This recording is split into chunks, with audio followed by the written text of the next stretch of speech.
Jaw droppers, yeah!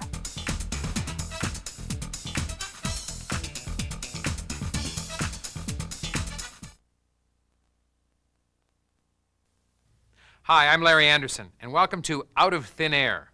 The videotape that you're about to view is a very special collection of magic tricks that I've compiled that are really killer little miracles that you can perform anywhere, anytime.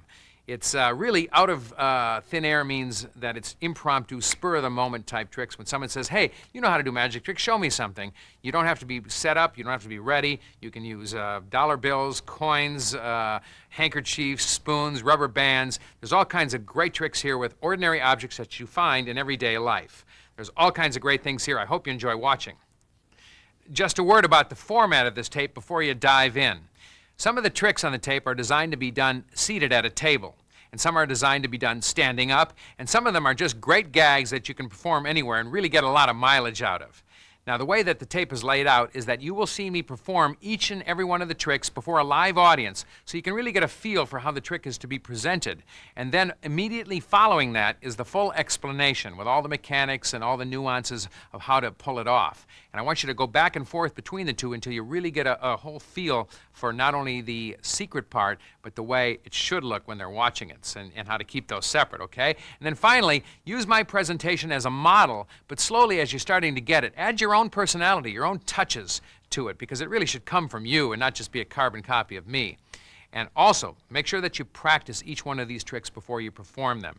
I mean, really, anything you do, no matter how simple, the first time you do it, you might fluff up. There's a learning process, kind of a curve, you know, a bell curve. The first time you do it, maybe not so good. Second time, hey, I figured it out. Now I know how to fix that. And the third time, you're flying, and you'll really start getting some results. So don't sell these tricks short, okay? Give them a chance to, sort of develop as you go along. And also, practice in front of a mirror. It can help you when those critical angles are there. Some of the tricks have angles that are kind of crucial. I help you and tell you which ones those are, and I want you to check yourself out in the mirror so you know what the audience is seeing.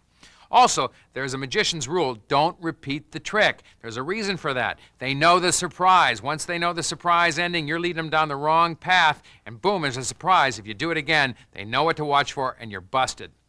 And also, there's a lot of tricks on this tape. As you watch it, don't get overwhelmed and say, oh, how am I going to absorb all that information and put the tape away? No, watch it from beginning to end and enjoy the tricks, and then pick out a couple that you like and learn those really well. All right, once you got two of them, then you can go on and pick up another one. I mean, they'll still be on this tape for years to come. All right, just learn a couple well. Some of the tricks on the surface, when you start to watch the explanation, you'll say, oh, that's complicated. Believe me, it's not complicated. I'm just explaining it in great detail so you really get it. Don't think they're too complicated, and then also get overwhelmed and put them aside. Try out each one, okay? And finally, don't reveal the secret. It's tempting. People are going to say, tell me how you did it. But don't, because people really don't want to know. They like to be astonished and amazed. So keep the secret to yourself and keep your audience entertained. So go out and have a lot of fun with these, and I hope you enjoy this Jaw Droppers videotape.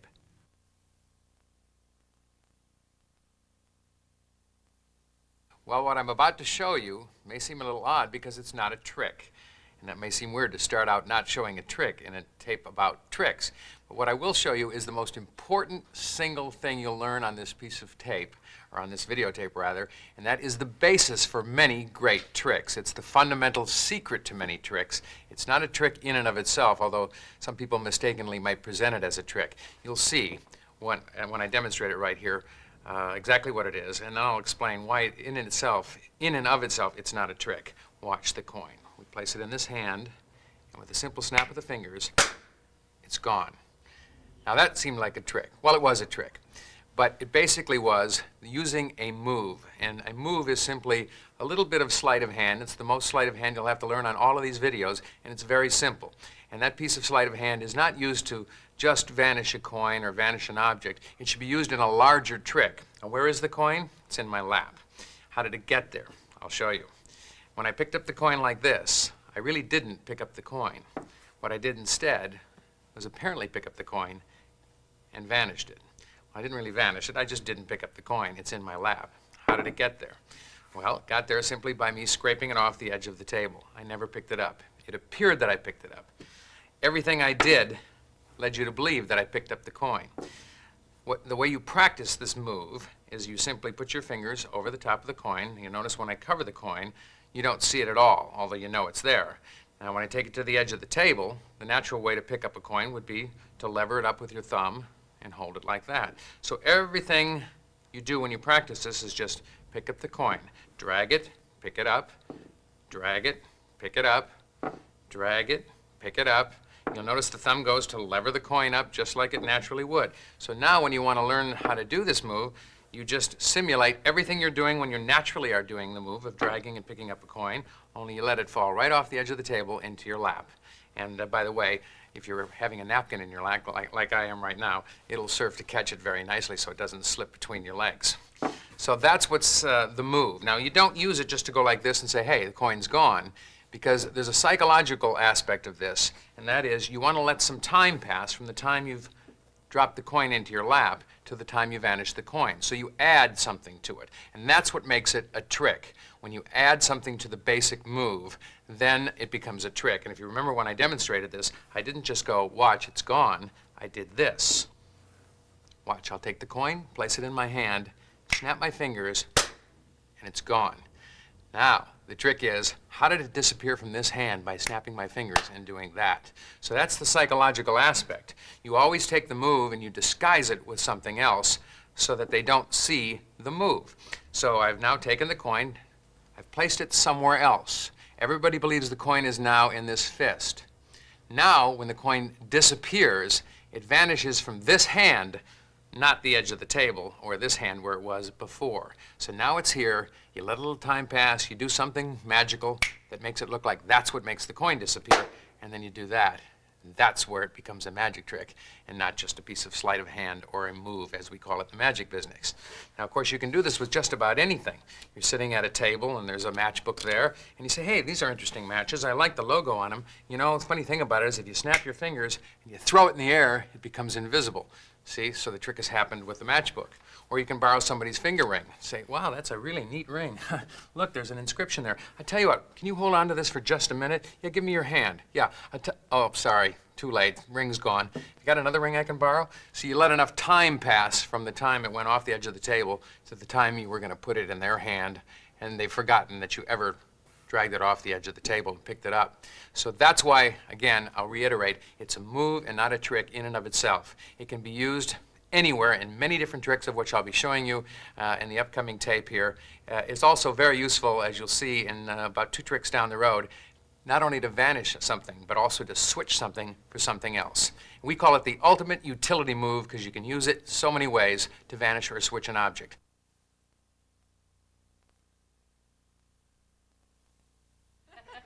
Hey, here's something with a $50 and a fairly solid table, wouldn't you agree? Did you know that every table has a soft spot? If you listen for it, you can actually find it. I know that sounds far-fetched, but watch. All you have to do is put this hand underneath the table, and it'll catch the coin as it goes through. I know. Sounds crazy, doesn't it? Watch. I think it's over here. There it is. And it just went through the table. Found the soft spot right there.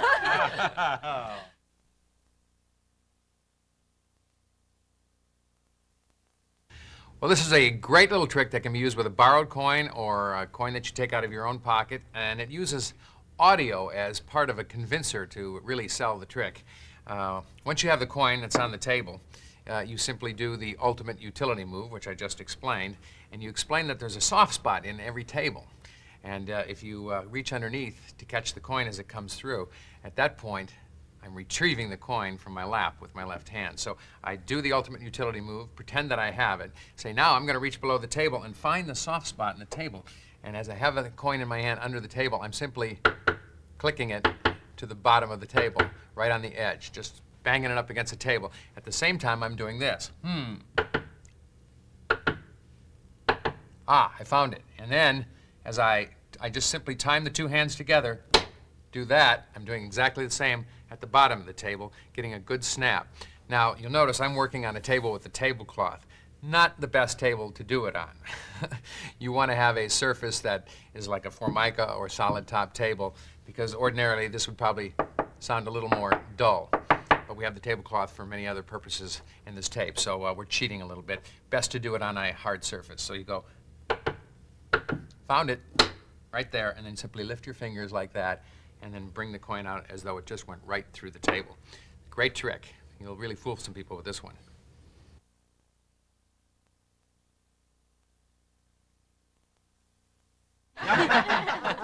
Hey, Belinda, I'd like to try something. Do you have a business card? Yeah.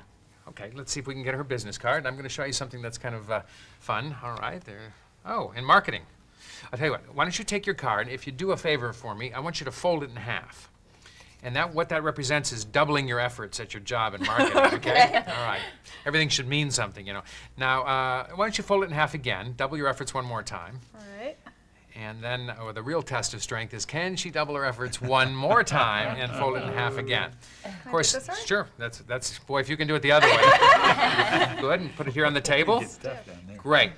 Now, can I borrow your hand for just a minute? Sure. Okay, I want you to take the card and hold on to it nice and tight. Get your fingers Okay. closed and turn your hand over. Now, whatever you do, don't let that card out of your hand, okay? Okay. I have a question. All that doubling of your effort, redoubling of your effort, what should that produce in good business? What is the hopeful outcome? Lots more money. Lots more money. Let's see if all that doubling of all your efforts turned anything into what we hope the fruits of all that labor is. And that is money, money, money. Well Can we do done. that again? Yeah, I want to get into that one. Yeah, everybody, here's my card.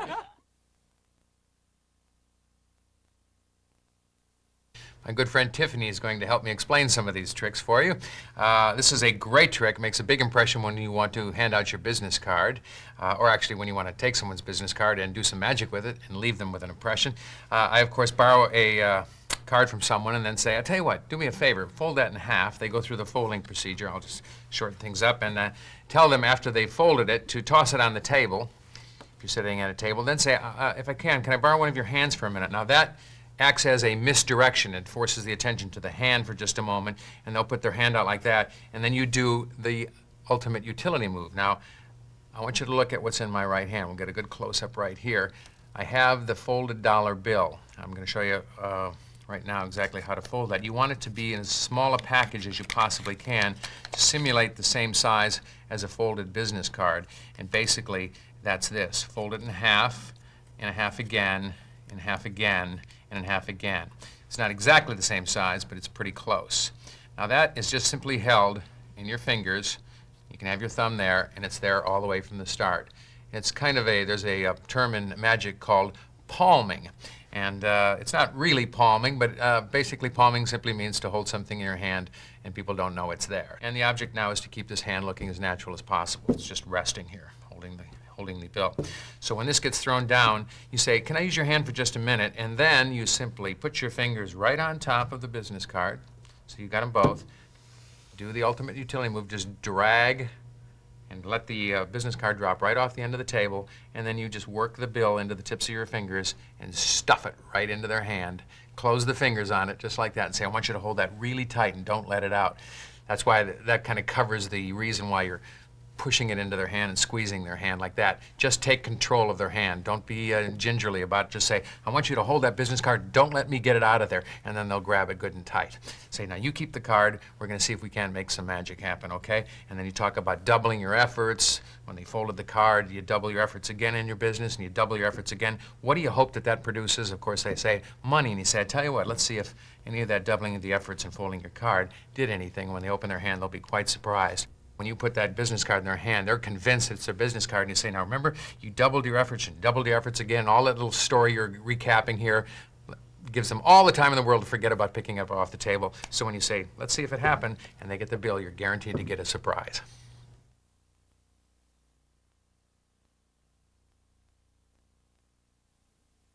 All right, here's an experiment in mental telepathy using some color crayons. I need a volunteer to help me with this, and let's get the amazing Tiffany to come up here. Would you, Tiffany? Let's give her. Hey, Tiffany. Tiffany, a whole bunch of different colored crayons. Here's what I'm going to do. I'm going to turn my back, and I want you to place a crayon in my hand, okay? All right. And then I want you to hide the rest of them, so when I turn back, I can't see which one is in my hand. Okay. I don't see which one's missing. So you go ahead and take any one of those that you like and place it in my hand. Okay? Hide the rest of them, okay, if you would. Ready? Now, the objective, of course, is for me to figure out what crayon you gave me, okay? This is sometimes really hard, but I'm getting a feeling very cooling and very refreshing and something you just want to jump into and just enjoy. This feels like water to me. I'm getting the color blue. Is that right? That's is it blue? right. Oh, I got it. All right. Right. I'm going to give you that one back. You can put it back in if you want. You can hand me that one again or any one you like. Put it behind my back. And okay, so I've got one now. Back here, you hide the rest of them. Okay, see if I can figure out which one this one is. Now I've got it divine. I think this one also is really cooling. This one, though, reminds me of springtime, when everything sort of just blossoms and the trees get full of great green leaves, and I'm feeling green. Is that right? And the color of money, exactly too? right. Hey, I got it. All right. Let's do one more, and then we'll put this baby to bed, okay? Let's try any other one. Here, we'll go here in his hand. Give it to me, okay? Hide the rest of them, okay, if you would. I'm ready. All righty, now I'm going to see if I can figure out what this one is. That's the whole objective here. And are you sending it to me? I'm Because sending I'm getting it to something you. hot here. I'm getting like really hot and fiery. But not only that, I'm getting something refreshing, like something like some citrus or something you'd want to eat when juicy, when you're really thirsty, like perhaps my favorite fruit. Is this an orange one? Is this orange? That's right. Wow! Let's hear it for Tiffany. You can have all of these as a souvenir. And remember, don't color outside the lines, okay? All right.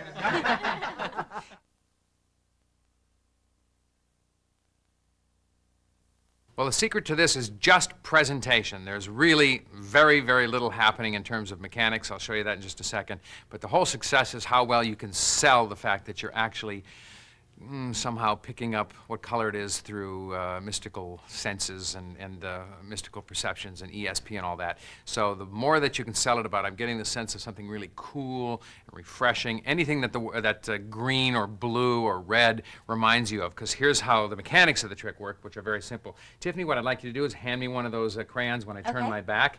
What you do basically is you have both hands back here, one maybe on your hip and one behind your back. She's going to place it in my right hand. And I want you to watch what I do here. As that crayon is in my hand, watch my thumb.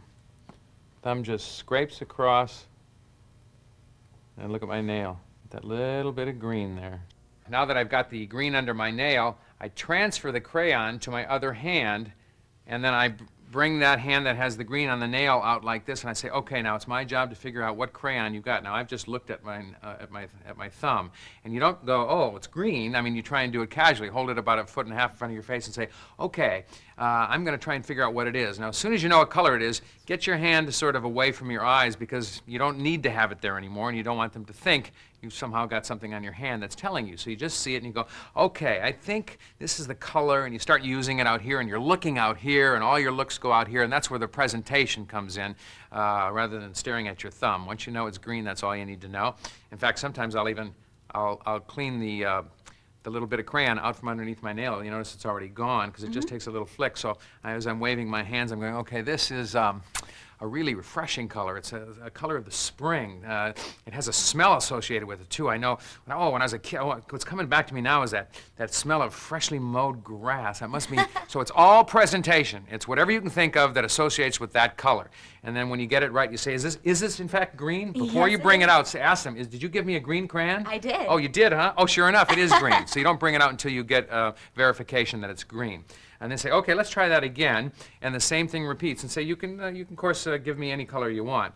Now, it's important, in this explanation, we didn't do it. It's important that she's not standing here holding the crayons, because someone could say, well, you're looking at them and you've noticed that green is gone. So you make sure that the person has hid the rest of the crayons before you turn around. So really it is timing. It's in the hand. As soon as she places it, you turn around, and it should take no longer than the second that she hands it to you to scrape it like that and say, okay, I'm going to get it. I've transferred hands. They don't even realize you've transferred the crayon, because both hands are sort of back here. You scrape, you dump it in the other hand, get the color blue. That's how it works. You can do it 4, 5, 6 times until people are sleeping, and then that's a pretty good clue to stop. But 3 will pretty much impress them.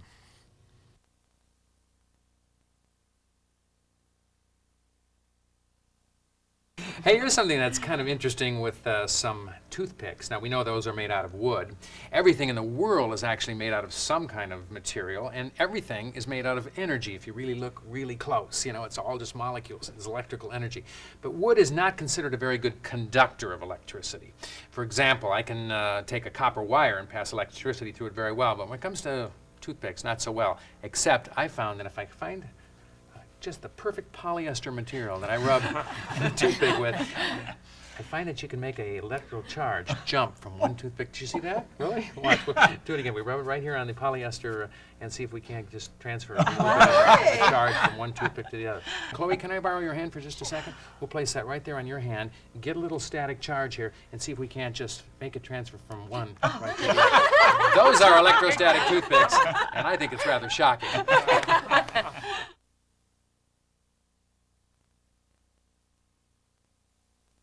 This is kind of an impromptu little puzzler that has quite a shocking effect, pardon the pun, when someone else is holding the toothpick especially. Let me show you the mechanics of this. First of all, the whole secret is in the way you hold the toothpick in your hand. Now, I'm simply pinching it between the thumb and forefinger, but this curled middle finger is behind. This is what it looks like to the audience as I turn my hand. From my point of view, you'll see that my nail is just there at the end of the toothpick and just catches it like that. And if you'll notice, this hand gets a little bit of a jerk. Now, we're really close now, so that jerk looks a little more than it does when you're watching it from a distance. But that little vibration, and actually you can get to where you control it so minutely that even the flick of that isn't as perceptible. So when you bring in another toothpick like this and you get close to it, and it sends it flying. And of course, when you put it in the hands of someone else, after you've done it a few times, just let it rest there, Tiffany, and you come in like that. It gives them quite a little shock when it jumps up like that. Of course, all this is baloney, as we say in the magic business. It's just subterfuge with all the static electricity, because actually you need a reason to have this phenomenon occurring. You don't want to say, watch what happens when I touch these together. I flick the toothpick and it sends it flying. See, that pretty much gives away the secret. So you want to cover it up by saying it's all done with static electricity. That's an important part of all of these tricks, is the presentation. What you're saying is happening is generally not the truth. But in fact, it'll never be the truth. Take that one from me. But it gives a story, and it also misdirects their attention from what's really happening. So actually, misdirection, that old expression, the hand is quicker than the eye, is not really true. It's just that the magician's mind, or the person doing the trick, is sharper and ahead of the person watching the trick. So it's all the story. The mechanics are always easy.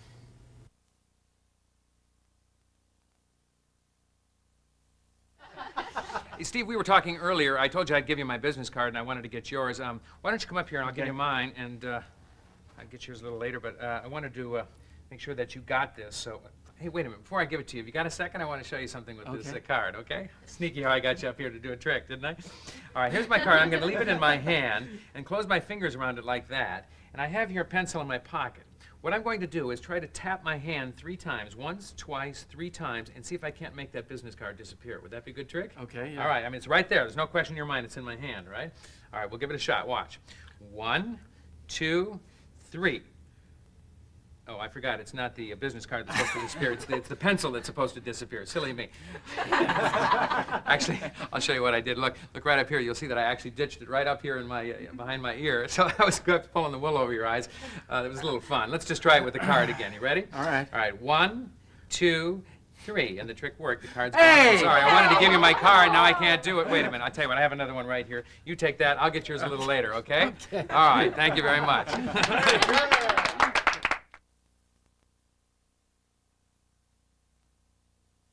This one is called Twice Fooled for good reason, because you sting them twice on this one. And it capitalizes very much on a basic fundamental principle of magic called misdirection. You really misdirect the attention of the viewer to the wrong place, and it's very clever. You'll see how it works. You start out, of course, with your business card in the outside left jacket pocket. You must have it there for the success of this trick. So it really necessitates you're wearing a jacket, or if you're not wearing a jacket, it's got to be something that has a very accessible and very easy to get in and out of pocket in this location of your person. And then you also have your pencil or pen in this pocket, or anywhere. Where you get this from is not important, but you have to have it handy. So you start out and say, hey, I want to give you one of my cards. Here it is. And oh, before I give it to you, let me show you something interesting. This little thing I learned is trying to make it disappear. You want to see it? Yeah. So you reach up and you grab the pen or pencil. Say, what I'm going to do is just close my hands over the card. Now, you try to cover as much of the card as possible. Just sort of angle it so you can get most of the card hidden from view from the person as they're looking down at your hand, because when it actually is gone later on, you want them to think that it's still there. So you say, here's what I'm going to do. I'm going to take this pencil and I'm going to tap my hand 3 times like this, 1, 2, and 3 times, and hopefully I'll make that card disappear. And you show it to him again, and I say, oh, I want to see that. So let's start really watching your hand, and that's the misdirection, because you've just told them in advance it's going to disappear from your hand. So that rivets their attention in the wrong place. Now here's what happens when you count 3. You simply go 1, 2, and then just jam this baby right behind your ear, like you do whenever you need someplace to put your pencil. You just stick it behind your ear. Now make sure you don't stick it in your right eye. That can be very painful, but it makes for a great trick, I'm sure, but a different kind. So you go 1, 2, 3, and just come down just like, oh, I forgot. It's not the business card that's supposed to disappear. It's the pencil. Now, usually they're looking, you can turn back toward them, and they frequently never even see it behind your ear because they're so astonished the pencil's gone. But you want to show the business card is still there, and then you laugh and say, yeah, look, I fooled you. I actually just stuck it up here. Now, here's misdirection again, because as soon as they see it up here, you've turned your whole body away from them, and you've got your hand here at your side. Remember, the business card was here in the hand. You turn away, and now you just ditch it in the pocket. Just dump it right in your pocket and say, look, the pencil's up behind my ear. And then you take your hand out again and close it just like it was when it was holding the card, and swing back and say, I was just being silly. I was trying to fool you. Let's really try and make the business card disappear. And then you do exactly the same thing. Go 1, 2, and 3, and it's gone. And they'll go, whoa, where did that go? So your turn is only long enough to show the pencil behind your ear and dump the card and then come right back in the exact same position. And that's why I mentioned you want your hand to cover as much of the business card as you possibly can, because at this point, the card is not there. And if you've got half the card sticking out at the beginning, and then when you dump it and come back and it's not there, it's going to look suspicious. So, by the way, this does not have to happen with a business card. This can be a coin, this can be a ring, it can be anything in your left hand. So if your hand is too small to hide a business card, don't worry about it. We just used it because it's a great way to hand out your business card. Otherwise, you can vanish anything you want as long as it can be held in your hand. And now once I've vanished the business card and we appreciate the little trick here, say, I'll tell you what, I wanted to give you my card. I do have another one, and then you reach in and get the same one that you've been using. An important part of this is that you don't break rhythm. You don't go 1, 2, 3, because everybody's going, what happened between 2 and 3? You could have driven a truck through that. So you can just simply practice 1, 2, 3. And when you got that routine, that move down, then you're ready to add the rest of it. So it's just stick it behind your ear.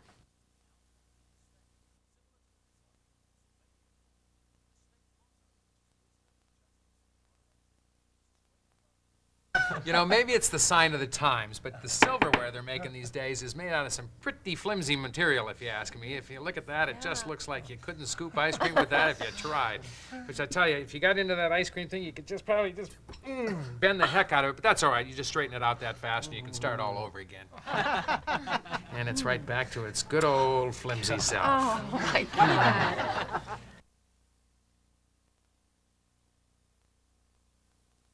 Well, this is actually another optical illusion.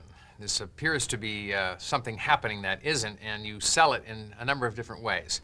It really can catch some people by surprise when you do it. You're sitting in a restaurant and say, oh, gee, look at this silverware. It's kind of strange. First, I'll show you the optical illusion where it looks like it's made of rubber.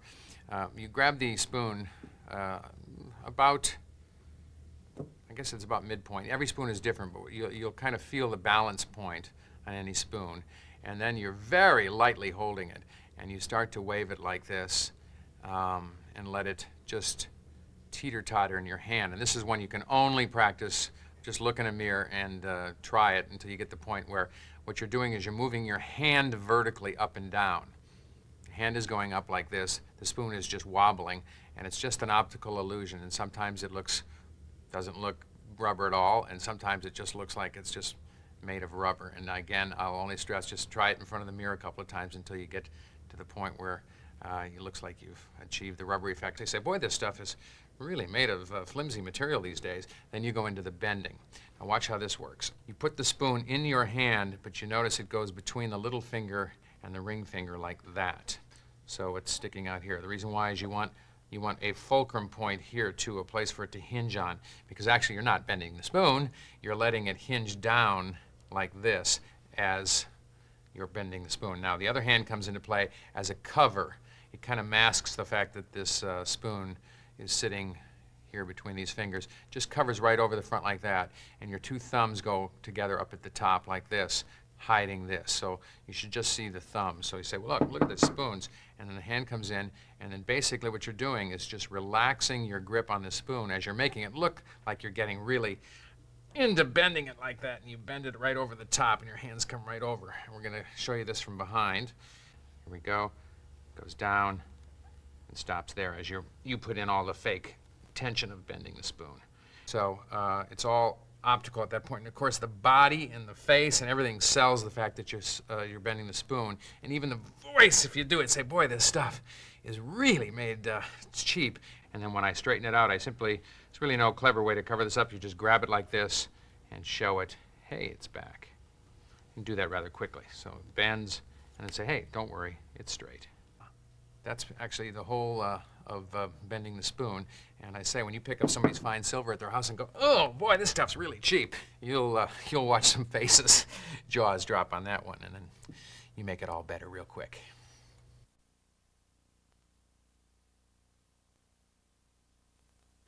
Here's something that really irks me. You go to a nice restaurant, you're ready for a great meal, you sit down and you realize the service isn't up to par because you look down and there is one piece of silver at your place setting. Now how are you going to have your soup when you've got just a fork? I figured out the solution. All you have to do is take your napkin, open it up like this, adjust it like so, put the fork in the middle, and then you start to roll it up into a tube like this.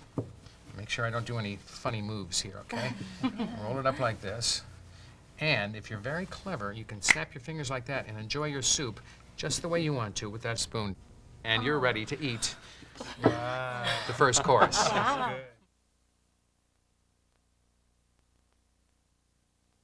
The key to this amazing transformation is the fact that you actually have a spoon underneath the handkerchief from the start. Now, how it gets there, I'll show you in a minute. First, let me show you how the transposition from spoon to fork takes place. The spoon is actually crosswise like this, parallel to your body. They just don't see it.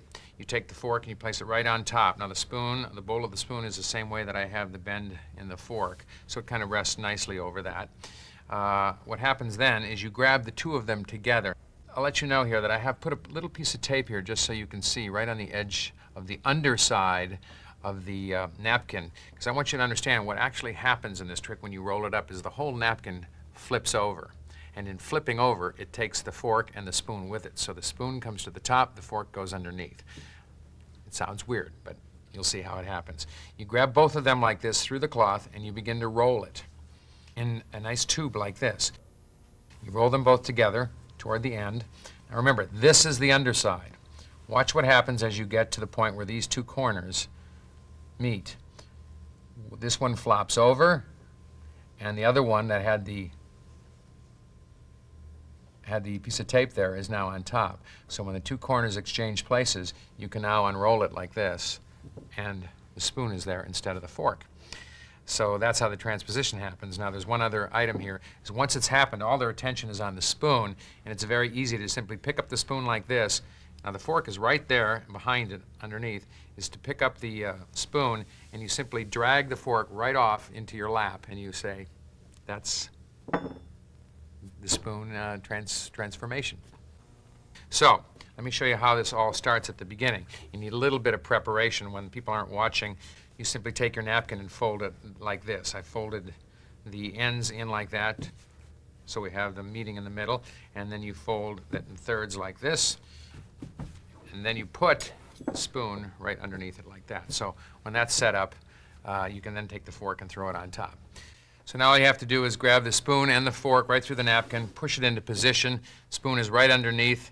Put the fork aside, open this up like this, and now you can adjust it like this as long as you don't let the spoon be revealed. So you have to keep it in the same relative position. There's the spoon right there, and then you're all ready, of course, to lay the fork right on top and continue on rolling the two together. And as you roll them, you can straighten out like this, but just make sure they know there's nothing fishy going on. And then Sometimes it'll get real far away from you. Just lift it up like this, move it closer, and then let the ends flop over. Grab the opposite ends, reveal the spoon, drag the fork off into your lap, and you're clean.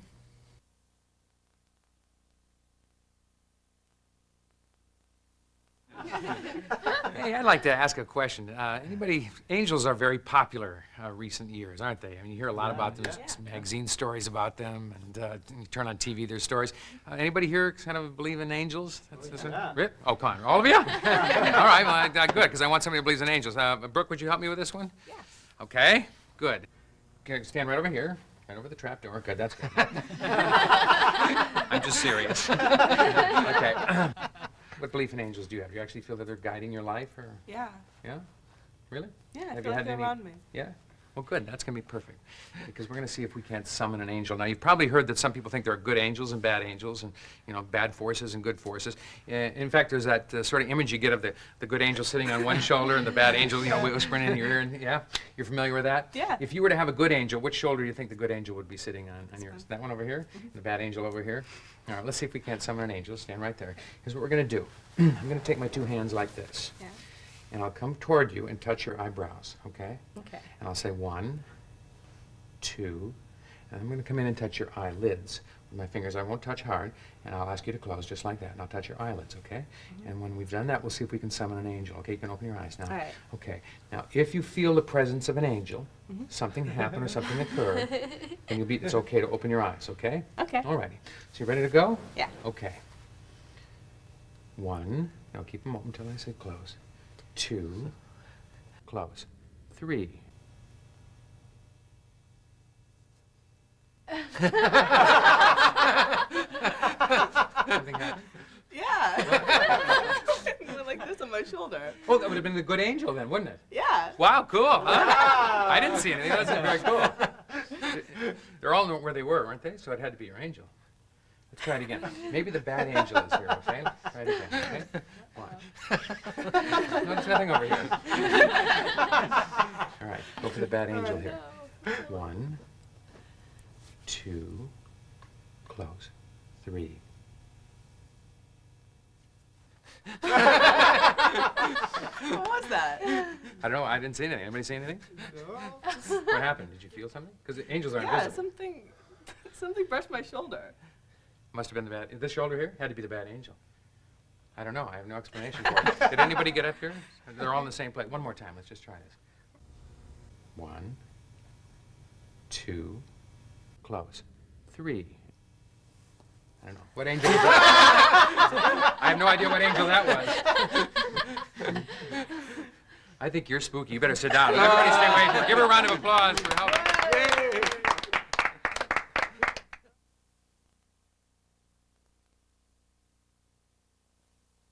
Well, this is a great fooler, especially for the person standing next to you that this is being presented on. And, of course, a lot of entertainment for the people watching it because they figure out what's happening and they can see what's happening and they appreciate and enjoy the fact that she can't figure it out. So it's entertainment on two facets.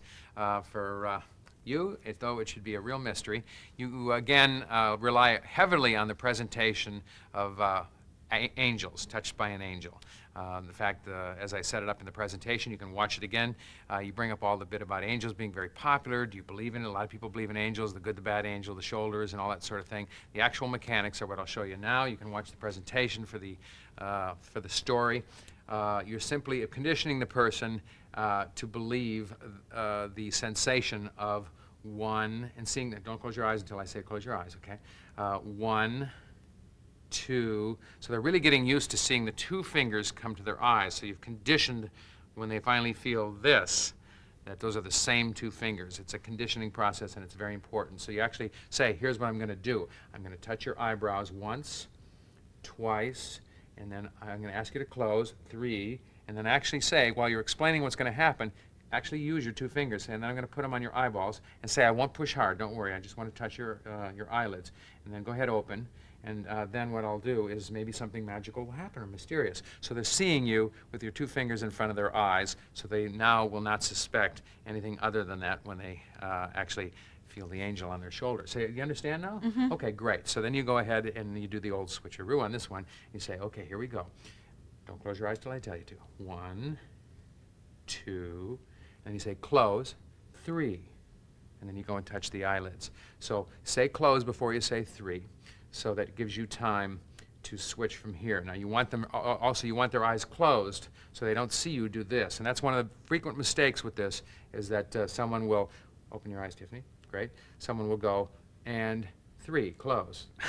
And of course they've seen the whole switch. So you want to make sure those eyes are closed. So it's, one more time, it's 1, 2, close, 3. And you just go in and try and keep the same rhythm and touch them very gently. You don't want to be pushing against their eyeballs.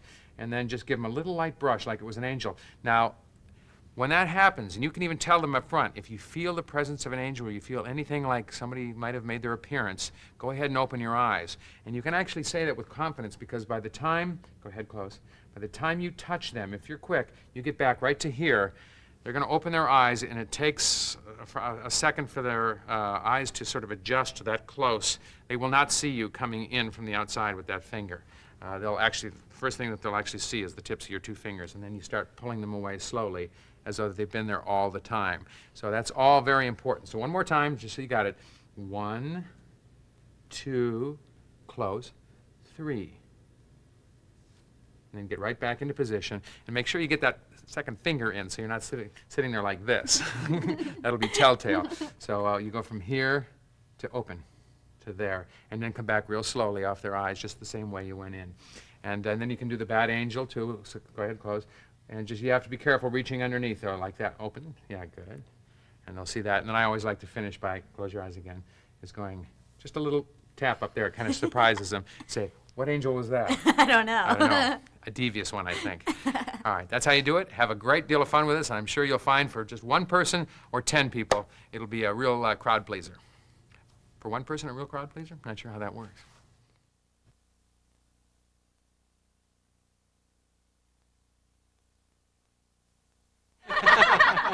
Hey, Rob, you like card tricks, don't you? Yes. All right, let's do a card trick together, all right? Okay. I'm going to use this mat because the cards show up really well on it.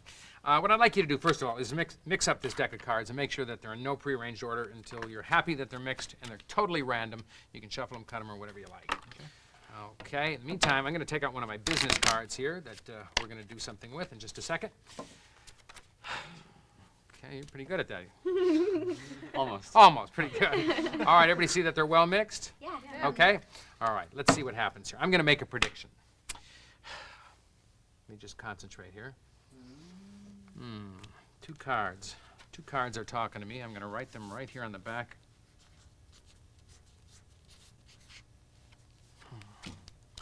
I don't know. I could be off base here. You shuffle the deck. We're happy with that, all right?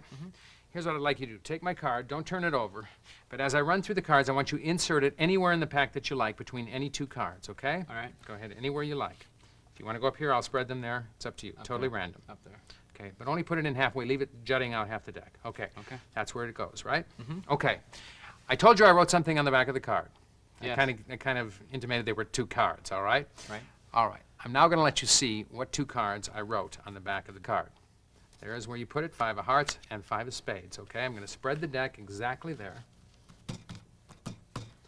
I want you to remove my card, my business card, and the 2 cards on either side of the business card. Okay. Great. I wrote 2 cards there. If you would, turn over the 2 cards that were on either side where you inserted. No way. 5 of hearts. Oh my gosh. How did you do that? I have no idea.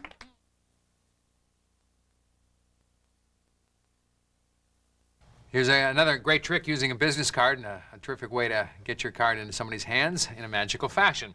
You have to, of course, have a deck of cards with you as well, and you say, this is a trick using 2 cards. I've got one of them as my business card, and there's 52 more in here that look a little different. We're going to try something. First, what I'd like you to do, is, if you would, Tiffany, is just to shuffle up the cards, make sure they're in no prearranged order. Once that's done, there's one thing that you do now that's very important. You say, under the guise of saying how well shuffled they are, you're actually looking at 2 cards. So you say, boy, you really shuffled those well. And if there's other people see how, you know, this is a well-shuffled deck, you look at 2 cards. The bottom card, the 10 of diamonds, and the 2 of spades. And those are the cards that you're going to write on the business card as your prediction. You just do it, again, under the pretense of showing how well shuffled they are. So you quickly glimpse them, 10 of diamonds, 2 of spades, and you say, you know what, Tiffany, I'm going to make a prediction. And you take the pen and say, just don't mention that they're cards. I might have done that in the performance, and if I did, it's okay, but it's better to leave them wondering what it is. So you just say, I'm just going to make a prediction about something I think is going to happen, and you write, I'm writing 10D and 2S, and that stands for 10 of diamonds and 2 of spades. It's the easiest way to write it without taking a long time. Say, okay, there's my prediction. I've written on the back of my card, but I don't want you to see what I've written yet, although I will put it right over here by you.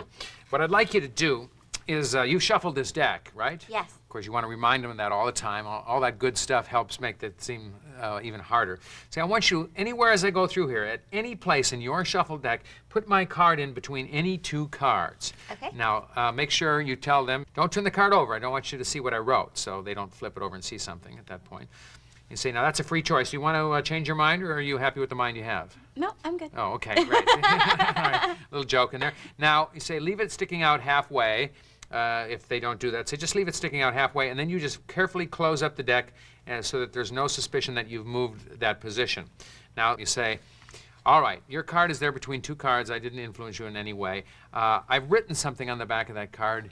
You don't know what it is yet. I'm actually filling a little time here because it's kind of silly to have them put it in, and then you close it up, and then you immediately start spreading it again. So you want to, you could do it that way, but then they say, why didn't you even close the deck? And then it sort of signals something's fishy here. So you close up the deck and you say, now, I told you I wrote something there. You don't know what it is. We're going to let you see now exactly what it is. And now you can spread the cards again because you're actually going to change the position of her card. And it's such a subtle way that they somehow just don't notice it. Remember, the 10 of diamonds and the 2 of spades are the top and bottom cards. That card has got to get between those 2 cards. Right now it's between 2 other cards. We don't even know or care. Watch how I do this. Say, okay, look, you don't know what's on the back of that card, but I'm going to show you right now. And you deal off all the cards above, and you hold their card right there, and you separate the deck, and you say, look, I've written the names of 2 cards on there, and you simply flip your hand over and set it right down on the top card of the deck. You say, there is 2 cards right there, and then you reassemble the pack, putting the 10 of diamonds directly on top of the card. It's now put between what are the top and bottom cards of the deck. And you re-square the deck instantly and set it on the table. You're ready for the finish. Now at this point, you can either spread the cards, or you can invite the person. I want you to spread those cards on the table. Okay. Tiffany, if you would just kind of spread them open like that so we can see the position of your card. And now what I'd like you to do is to move my business card out of the deck, but also take the 2 cards on either side of it where you place the card. Now I say where you place the card because it psychologically stresses and reminds her that she made that choice. Right. I've said 10 of diamonds and 2 of spades was a prediction. Why don't you turn those over and see if they have anything to do with this trick? Oh, what do you know? Sure enough, I predicted the 2 cards where you were going to place that in a shuffled deck. And of course, that's the end of the trick. Just practice that flip over move. Only one hand turns, flips over the card, and then that hand reassembles the pack.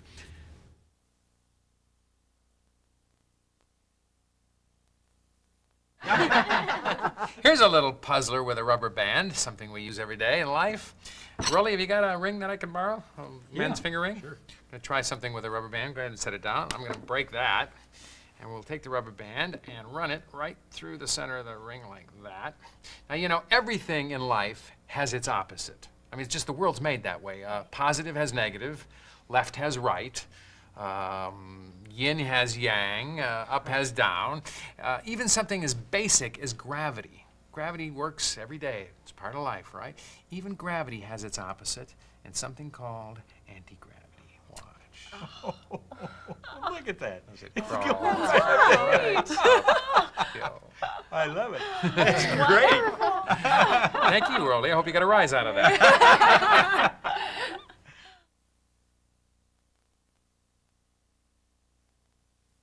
Well, this one is a real fooler. And this one actually is an optical illusion because it's not really the ring that is going up the rubber band. The ring stays in exactly the same place on the rubber band. It's the rubber band that is moving. You'll see what I mean. First thing you do, of course, is borrow the rubber band and break it. And if you can use a borrowed finger ring, even the better, although it should be, it should be not too heavy of a ring. And then you simply, I like to wrap around a loop of rubber band around my finger whichever finger is going to be the uphill finger. You do all the patter about everything has its opposite, and then just drop the edge of it through the ring like that. And then you stretch the rubber band really tight, and do the bit about gravity as you let it drop like this. And then what happens, I'm going to open my fingers so you can see all this extra rubber band. This is ordinarily hidden behind. What's happening is you start to relax the fingers right here, the thumb and the index finger, and what's happening now is the rubber band is starting to contract, and it carries the fingering with it and sends it uphill. I'll try and do this again. It's a little more difficult to do with the fingers open like this. So there's the rubber band, and as I relax the fingers, it looks like it's going uphill. The ring is staying in the exact same spot on the rubber band, but it looks like it's going uphill as I relax the fingers. Now this will be getting shorter as I do that, so you don't want people to see that. That's why you just keep the fingers around the curled around the end of the rubber band. And of course, you have to stop releasing that rubber band when you get near the end, otherwise it'll come out of your fingers like that and kind of ruins the trick. So watch again. Pull it tight. Now one thing is kind of important is you have to have a little bit of perspiration on your fingers. Sometimes I'll even put a little lotion on my fingers so the rubber band slips through and doesn't get real jerky. So it's kind of a fun trick to play with. It's a great optical illusion. Take a little bit of practice. It's one of those things you just have to try for yourself. And also the angle is important too. It won't climb a real steep angle on the rubber band, so you kind of find an angle that's, well, just enough uphill to sell the fact that it's not sliding downhill and it's not going straight across. It is in fact going uphill. And it's one of those things you just play with and you'll experiment with and find it's quite successful and really fools people. They just don't see the rubber band shrinking as you let go of it, the anti-gravity ring on rubber band. Have fun with that one.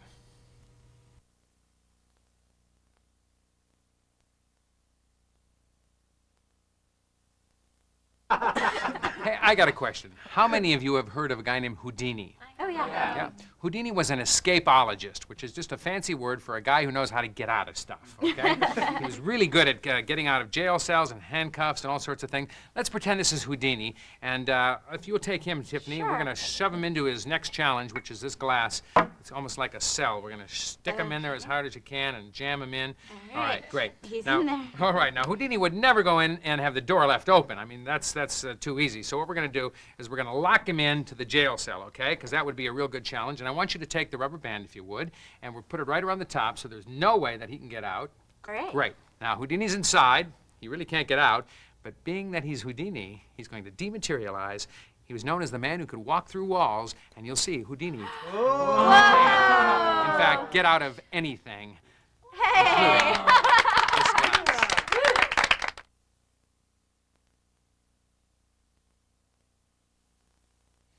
This is a great trick in a dinner table setting because you have pretty much everything you need right there at the dinner table, some handkerchiefs, some glass. The only thing perhaps would be the rubber band that's not at hand, so bring that with you, and you're ready to go. The story about Houdini, I think, is really a great little story to present this trick in. What you do is have one of the handkerchiefs, I say handkerchiefs, I mean napkins, of course, have that placed inside of the glass. The selection of the glass is rather important in this, and you'll see why.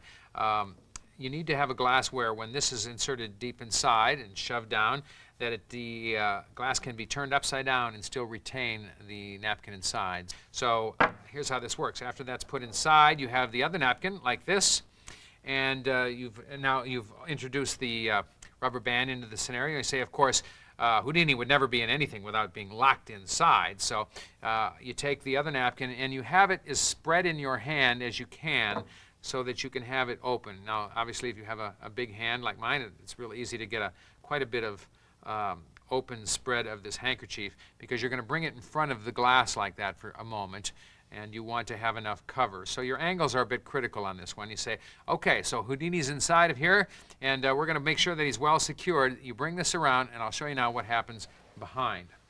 You're showing this glass, and you're bringing this up, and you're simply doing this. You're turning the glass over. And the critical thing is the timing. You do not want to be caught doing this because you'll see me turning before I've got it covered. So you bring it in front, say, okay, now we're going to, and this is how it should be held fairly naturally, say, now we're going to cover them up, and you bring it in front, you flip it over, and then grab it from the outside and say what I want you to do. And now you've got your hand out, it's upside down. I want you to take the rubber band, it gives you a reason to go on the table and get it, and just put it around the glass, just spread it open wide. And now you hold it like this, displaying Houdini inside the glass. And of course it's time now for him to make his escape. And all you have to do is say, nothing can hold Houdini inside. Reach underneath, grab a hold of any part of the green handkerchief you can, and pull it right out the side like this. And everybody will go, whoa, how did that happen? Of course, now they're going to want to look at what's here, naturally. So the hand reaches up and grabs the glass. I'm going to show you what I'm doing after I unveil it here. You grab the top like this and let the rubber band release. And then something happens under the handkerchief. I'll show you now what's going on.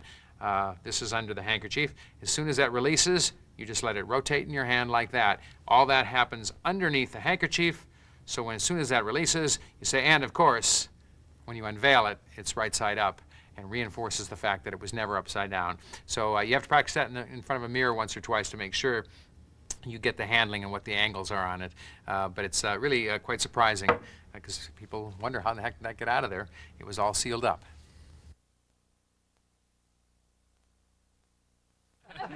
Hey, how'd you like to see something with a coin? This is kind of an interesting little experiment. Ann, would you help me with this? I have here a $50. I'll let you hold on to that for a second while I get this marking pen. Because what I'd like you to do is put a big mark on that everybody can see.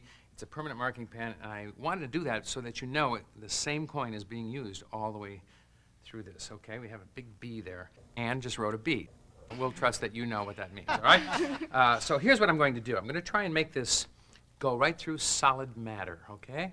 Watch, I'll show you what I'm going to do. I'm going to place your coin, the B, right here against my pant leg, and just run it up like this and put a fold in there and see if I can't make it disappear and go somewhere. Actually go right through, say go. Go. Right through my leg and come out the other side. Isn't that cool? All right, we're going to try something a little different this time. I'm going to let you verify that the coin is actually in my leg in case for a minute you thought I took it out. Watch. Take your finger, place it right there against the coin. You feel it? Mm-hmm. Actually there, right? Yep. Say go coin. Go coin. Gone. Now instead of behind my leg this time, it actually went all the way into my pocket, and there's your coin with the B on it. Now, it's going to get a little trickier now, okay? Watch. I'm going to take the B coin, and what I'll do this time is actually put it right in my pocket so you can see it through the material. You see it right there? There's the shape of the coin and everything. In fact, why don't you grab a hold of it so you know it's there in the pocket. Great. Now you can give it to me, because what I'm going to do is fold the coin over just like we did before in a fold. Place your finger right on top of the coin, if you would. Good. Just right there. You got it? You feel it? Yep. Say go coin. Go coin. Gone right to the material. Go ahead and take it right off. And that's your coin, isn't it? Yep. Don't ever tell anybody how you did that, okay? Great, but I'll have the coin. Oh, okay. Boy, she's trickier than I am. Well, the success of this little mystery lies in the use of a duplicate coin. Of course, it doesn't have the initial on it because it's never really seen. It's in the pocket of your trousers. Now, also, you've noticed I'm not wearing my jeans. I'm wearing dress slacks. The trick really only works with a looser slack than, say, a jean because you need, of course, to be able to grab enough material to fold the coin into. So we're wearing those appropriate trousers. Now, it starts with the extra 50-cent piece. In my case, I like to use a 50-cent piece in the pocket. You have one sign, so the person knows that, in fact, the trick is only working with one. Silly them. They believe you right from the start, don't they? Okay, so you've got this one here, and we're ready to go. Here's what how the fold works. Now, by the way, you should have no other change in your pocket. It should only be the one coin. So what you do is after it's signed, and really it's important that it's signed because the trick loses a lot of its punch if you don't have the signed coin. You really want them to know this is the one, the very coin that's going through your leg and appearing in your pocket and penetrating through the material at the very end. You can do either one of the three moves. You don't have to do the whole thing as a routine, so frequently I'll only have one coin and it's not signed and I'll just take it and make it penetrate through my leg like this. The basic move is this. You place the coin against your leg and you hold it with your thumb. Then you grab material below the coin. That's what's going to become your fold, and you simply fold it up. Now notice the fingers of my hand of my right hand here are going to act as a mask, and they sort of they're together like this because what really happens is the thumb draws the coin sideways behind the fingers so that it's here. It's never really in the fold at all. So it's just simply pulling it behind the fingers. The fingers act as a shield for that, so it looks like it's here, when in fact it's clipped in the fingers right over here. You hold the fold like this. So once you've stolen the coin, you hold the fold like that, and you say, watch, there's the coin in the fold. Say go. Say go. We're going to get to that Go. part yet. The first one goes without you touching it, and then you just grab like this and pull it and say, gone. And the coin is in this hand, but all the attention's here on the fold. Say, gone, and then reach behind. Now, when you reach, don't turn your hand like this. They'll see it. Go straight back like this and say, look, it's behind my leg. It went right through my leg. Now, the second part's the part that Tiffany was getting ready to do. That's where I let her feel the coin. Now, the coin, the duplicate one, is in my pocket. It's right about here. So you have to sort of feel it as you're getting ready to put this coin here. You put it pretty much right on top of it or right next to it, because you do the same move again, and then you say, look, you can feel the coin right here, and then you find it for them and let them put their finger on it and just hold it there. Now, I've got the real Tiffany coin here. She's holding the one there in my pocket, and you say go. Go. And then you just grab and go like that, and they're surprised to see it go. You have to pull your leg away so they don't feel the coin again. And then say, look, now instead of going behind, now you got to keep the back of this hand always so they can't see the coin there. Instead of going behind, it went into my pocket, and you just reach in and pull out the coin that's in your fingers, of course. That's the one with the mark on it. So this one always stays in the pocket, and this is the only one that you're ever handling, really, except for the final move. Now watch what you do. Say, let's try something again. I'm going to take your coin, place it right into my pocket, and let you grab it. Now what I'm doing is I'm keeping Tiffany's coin in my hand, it's in my fingers, and I'm grabbing the other coin and pushing it against my pant leg. So you say, look, you can see the outline of the coin right there, right? Mm-hmm. Go ahead, grab it. And at that point, I tip the coin sideways, so she's got it by the edge, and she's holding it by the edge. The hand comes out with the coin. And I say, now have you got it? Mm-hmm. You really got a good hold on it.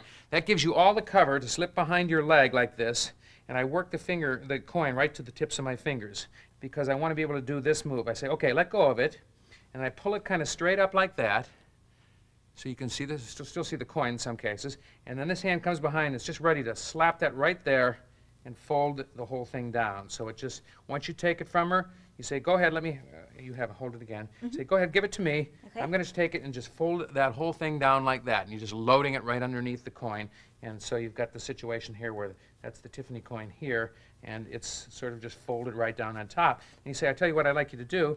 You get your finger out, say, put your finger right on top. Okay. Okay? Say go. Go. And it'll stay in their hand, or sometimes just right underneath their finger. You have to just try that and see whether or not that occurs. Either way, it comes out right through the material, either just drops right down on the floor, or they've got it in their hand, or even better, sometimes just pressed right up against your leg. And either way, it's very magical because it's penetrated through the material of your pants. So enjoy that one. It's a lot of fun. We'll see you on the next trick.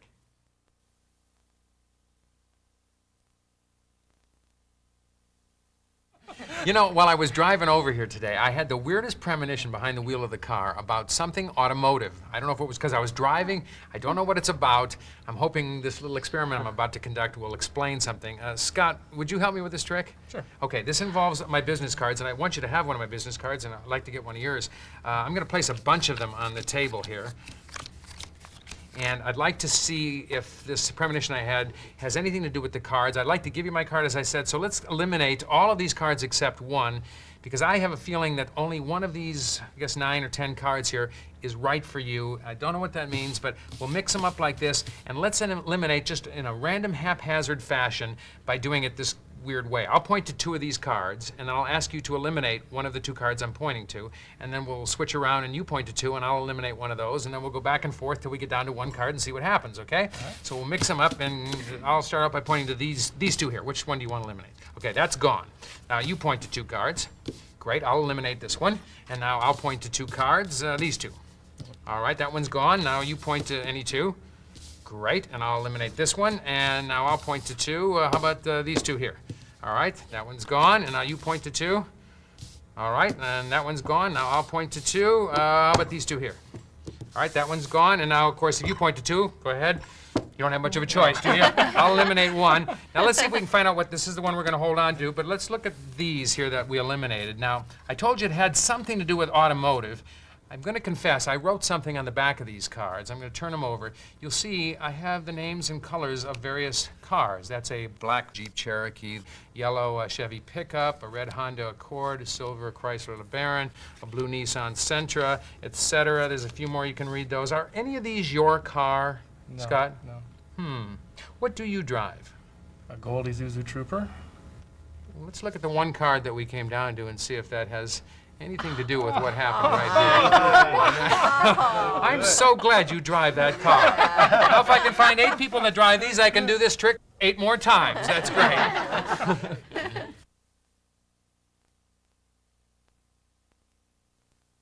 Well, this is another great way to get your business card into the hands of somebody and leaving a real impression.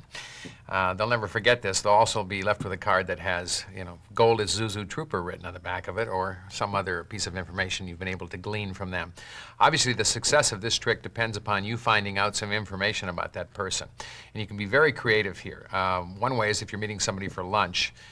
You're going to a national food chain or someplace that you're used to going, and you know the menu. In fact, you don't even have to know the menu. You can make up items like chef salad, Chinese chicken salad, ham and cheese sandwich, and you write those on the back of the cards instead of the names of cars. What you want to do is have something different on each of the cards, and then the thing that you know about that person, what they're driving or what they're wearing. In fact, you can wait to even have the meeting, and when you slip off to go to the restroom or something, you take the last card and you write, he's wearing a red cashmere sweater. You write red cashmere sweater as the final one, and you add that to the group of cards that you spread on the table. The whole trick then becomes making the person select the card that indicates the piece of information that you know about them. So those are the 2 successful parts of the trick, is randomly and haphazardly making it appear as though they've arrived at one card that was just by chance, and the other thing is how creative you can be about finding out some little bit of information. And we'll leave that up to you to see how creative you are. Anyway, what you do is you have the cards written on a stack of your business cards. They're all at the top, and you simply lay them out on the table like this. The last card to go down, I'm going to put down 9 cards. That's the one, I guess is the last one I put down, Gold Isuzu Trooper. That's the one that I always have last, because then I know exactly where it is on the table. Now, there's 2 ways you can keep track of where that card is when we mix these up. Don't mix them very much, just push them around like this a little bit and just keep track of it just by knowing where it is. Or if you sometimes want to mix it more, you can put a little nick on the face of the card somewhere. Now, I've put one here just in exaggerated form. You probably wouldn't put it this obvious here because someone might spot it, but just for the camera to follow it, there's a little dot up here.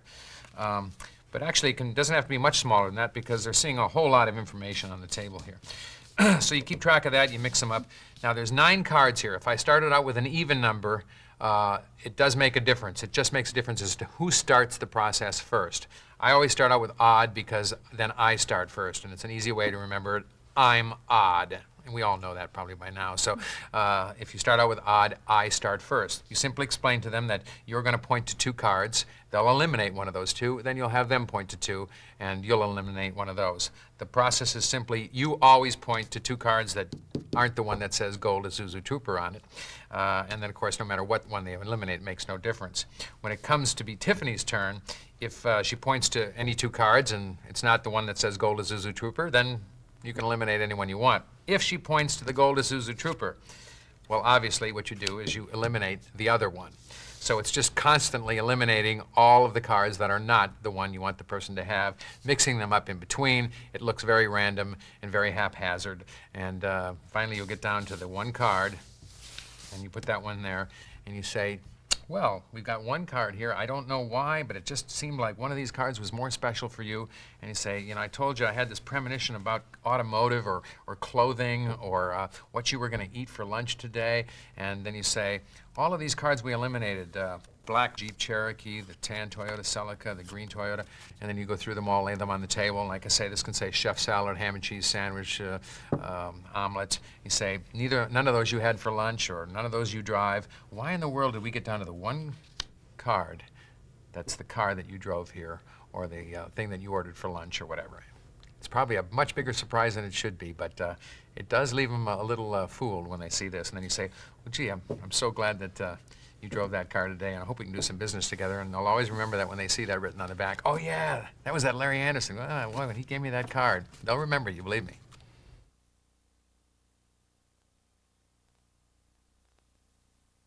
Now, here's an interesting little phenomenon I've observed, and I've called this things that cling, and you'll see why in a minute. I've noticed if I can take any item that, well, like a fork, something long like that, and I put it in my hand, that when I open my hand like this, it just sort of clings to the hand like that, and I can't quite figure it out. Not too impressive? The thumb is kind of a bit of obvious. I think, you see, the thumb doesn't have anything to do with it at all. If you actually look at it, see it actually, it actually just hangs there. Now, I'm going to show you how this is done. Now, usually, someone does a magic trick, never shows anyone, but I'll let you in on a little secret. Okay. You see, it's interesting. When I turn it around like this, if you start to count the fingers down here, you'll notice that one's missing, but most people just assume they're all there. Betsy, why don't you give it a try, and you can see that all you have to do is hold it there. There you go. And now put your thumb up, and it works just like that. So the thing is, when people see that there's 4 fingers, they never really count to see that 5th one gets added on like that. You see, that's the part that throws them. But when you let go completely, that's another lesson for another time. Maybe I'll show you that. That's great.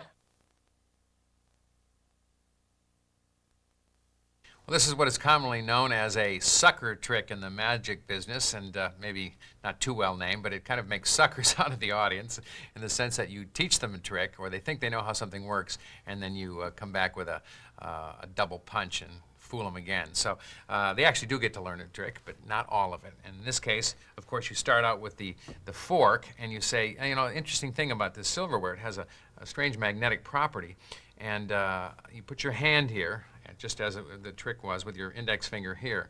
And then you say, watch, when I open my fingers, it sticks to my hand. Of course, this is the first part of the sucker trick because nobody believes that. You're just clipping it with your thumb, but you're all ready to take over here with the index finger. And they go, oh, well, that's kind of lousy. You say, oh, well, you don't like the fact that the thumb is there?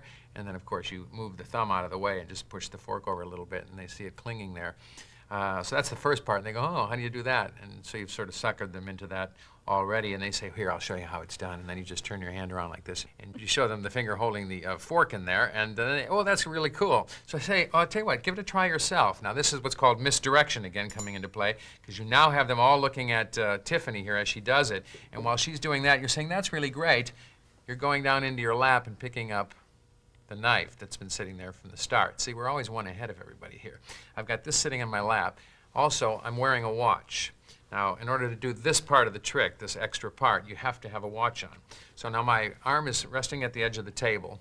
Here's the knife. I simply pick up the blade end of the knife and jam it right under my watch. You've got all the cover in the world because they're busy doing this, and probably everybody at the table is. So I've just jammed this underneath my watch band. Here's the hand going down into the lap, grabbing the knife, just simply jamming it up underneath into position. Then when you pick up the fork, of course, you put it under. You have to be a little quiet there when you do that. And as you put it underneath like that, close your fingers, so that would hold, and from their point of view, they'd see you holding the fork. Then move this hand into position. You say the clever thing is that sometimes I can do it by adding this next finger, and as soon as they now count 5 fingers, they're a little bit surprised, and then you take it off and say, yeah, that is kind of weird, isn't it? Can't quite figure it out myself. And you'll see them scratching their heads on this one.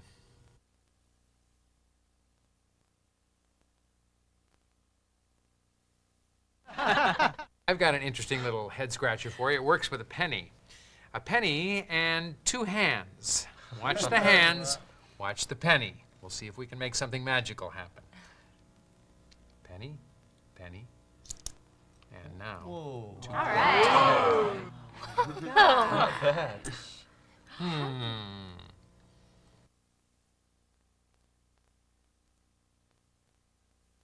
right, this is a great little impromptu trick that has a lot more going on than anyone imagines. When you show the penny like this, it appears that that's all you're holding, and it really does look that way. With the other hand there, it looks like everything's on the up and up, but let me show you something. I'm going to remove the penny. I want you to see what's hiding behind. There's the 2 quarters. Now what you do is you put the 2 quarters stacked on top of each other between the 2 fingers. The penny hides it. It splits the penny right in the middle, so they should be dead center behind it. And then, of course, the key point of this is when you bring it up, it's all set in your hand, you're holding it like this, and you say, hey, let me show you something with a penny, and you bring it right up to their eye level so that they're looking on the same plane as the quarters, and then they can't see them behind. Now, if you're showing this to more than one person at a time, they have to be fairly close to the same height, otherwise one person will be looking from below and the other above, and they'll see it. It's best done with just one person at a time. So you say, hey, look, I'll show you something with a penny. Nothing in my hand, nothing in this hand. Now watch, and here's the key move. These 2 fingers on the other hand, this left hand, are at 90-degree angles, right angles to this one, and it just comes in, the thumb rolls the penny right underneath and slides it right underneath the bottom quarter, and then his finger comes down and tips them right straight up like that. Now the penny is right behind this back quarter. So once the left hand now has the quarters, the right hand moves back in and takes the back quarter along with the penny and just separate the two coins like this. So I've got the penny now behind the quarter, and it looks quite miraculous, actually. Now, when you're doing this, I'm not showing you the backside. I'm simply moving my hands. It looks like I'm showing you more of the quarter than I am. And then I sometimes place it right in my palm. You have to be quite quiet with that. You just let it snap right in there like that, and then you can put the other quarter on top and show them in your palm. Penny, of course, being underneath the back quarter. Let you have a back angle view of that. Here's the two quarters stacked on top of each other. They're pinched here with just enough room to take the penny and add it right in there. So these are at right angles to each other. Now your viewer is looking at it now from here, and then you, after they see it, you've shown your hands, you turn your hands in towards yourself, the thumb goes and rotates that one right underneath and tips them up like that. Here's the penny behind the rear quarter, and then this hand comes back in and grabs those two and separates them. You show them, place it right down in your palm, and you can show the two quarters. And if you don't like the risk of making a noise with that penny when you put it in your palm, then just end the trick by showing them the coins like this. And of course, then you have to put them together and stick them in your pocket. Great trick. You'll really fool some people with this one.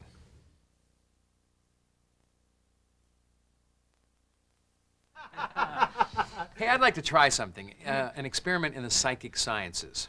There's a branch of the psychic sciences called telekinesis, and it has to do with actually moving objects without using any physical means, just purely through thought and intention.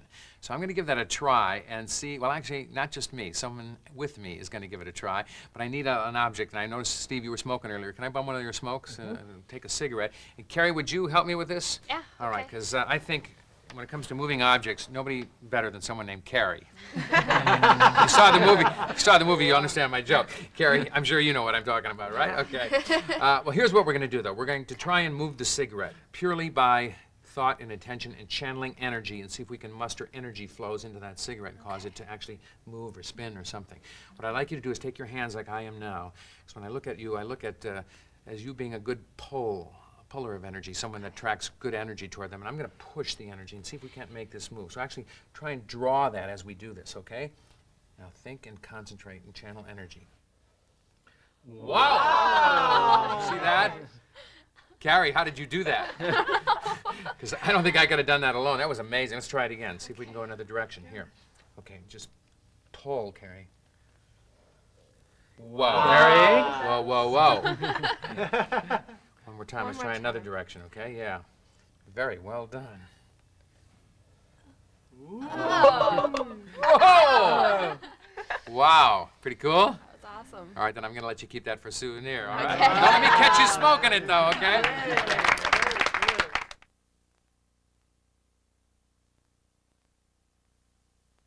Well, this is a very clever and very eerie effect when you see it done, and very spooky. I've seen people literally jump out of their seats when they see it done. What's great about it is that you're using someone else's help, so it takes some of the blame, if you will, for making the cigarette move off you, some of the heat, and puts it on them as well. And also for that person, they don't know what in the world they're doing to cause that cigarette to move. So the real secret is this.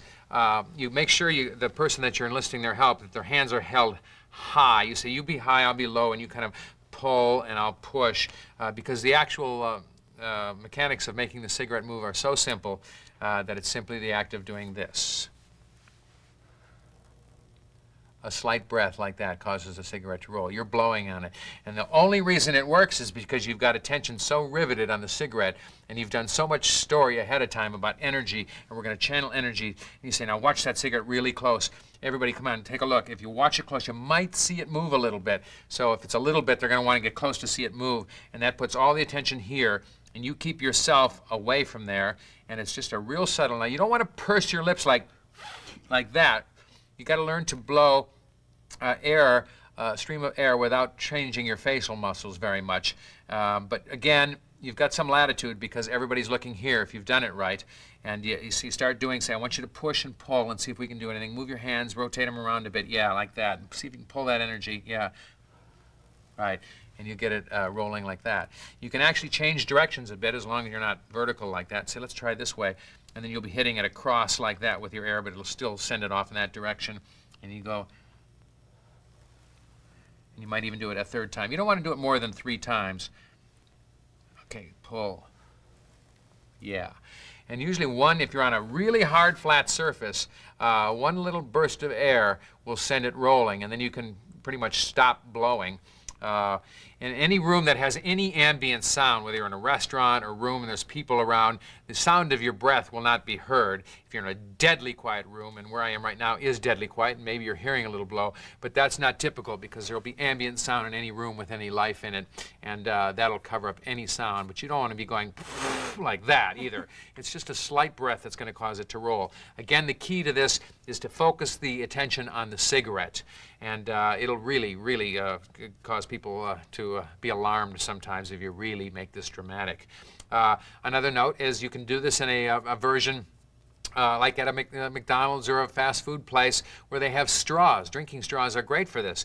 Unwrap one of the straws, and they're nice and light, and they roll very nicely across the table, so you can do it at any restaurant where there be straws.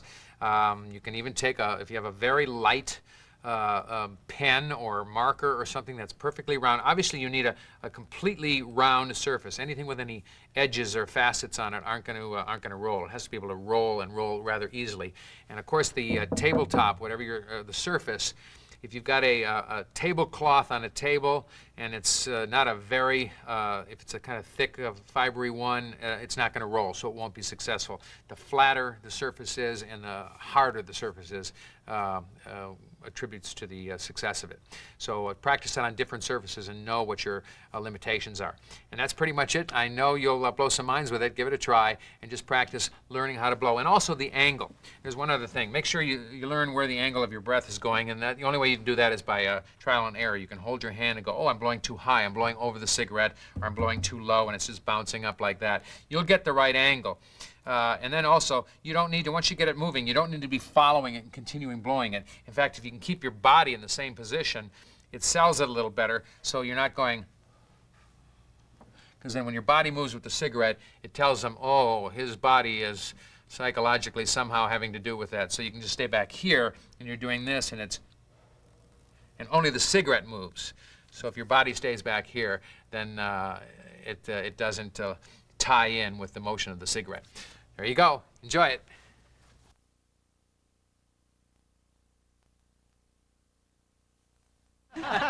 You know, the easiest way to get this coin into this glass would probably be just to toss it in like that, right? Right.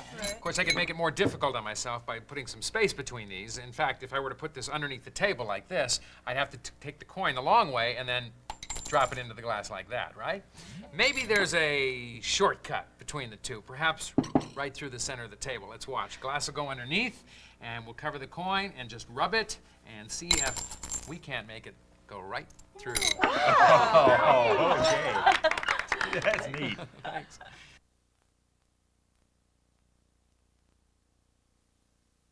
This is an interesting trick because it again uses audio to help sell the trick.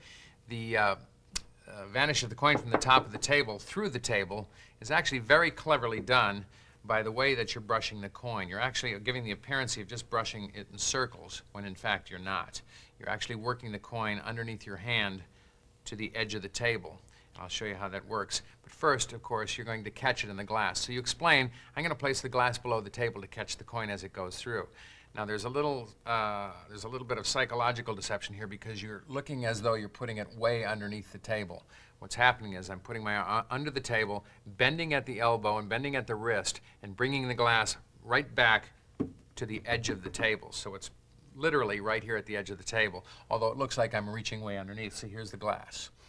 So what happens now is you line up the coin so the heel of your hand is right at the edge of the table. Put your fingers over the top, and you start to move it, and you'll see where it is already, way here at the edge of the table. All I'm doing is I'm basically, on the downstroke of the circle, I'm brushing it back, then I'm raising my fingers enough to not bring it back. So the coin's not going around like that. It's only making about a half a circle, and then I'm letting up on it. Then I make another half a circle, and it goes back even further. So it's really just working its way to the edge of the table. Okay, here's my hand going under the table now and working its way back to the edge. Coin is under the hand, works its way down, right into the glass, then straighten the hand out and bring it forward for your applause. You want to always have the attention at the tips of the fingers because that's where you're trying to make the people who are watching this think that the coin is, right at the tips of the fingers. So even your eye is looking at the tips of your fingers as you're doing this. All the time, of course, you know it's moving back and creeping its way to the edge of the table toward the glass. And once it goes into the glass, same thing happens with the glass. You now straighten your arm out and bring the glass as though it's come way from at least this part of the table underneath, not right here at the edge. Of course, it's critical not to have people sitting right next to you.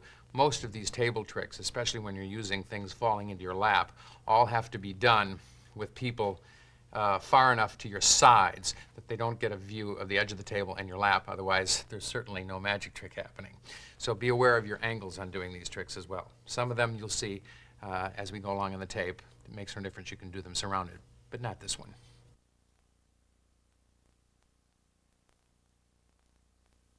Now here's a little puzzler with some wooden matches. Now everybody knows that wooden matches are made of solid wood, of course, and they can't penetrate through each other. But an interesting thing happens if you tap them once, twice, 3 times like that, they go right through. I don't know how that worked, but it just happens. Or you turn them like this and it still happens. You turn them like that and it still happens. And I'm not going to try and figure it out. I just leave it at that.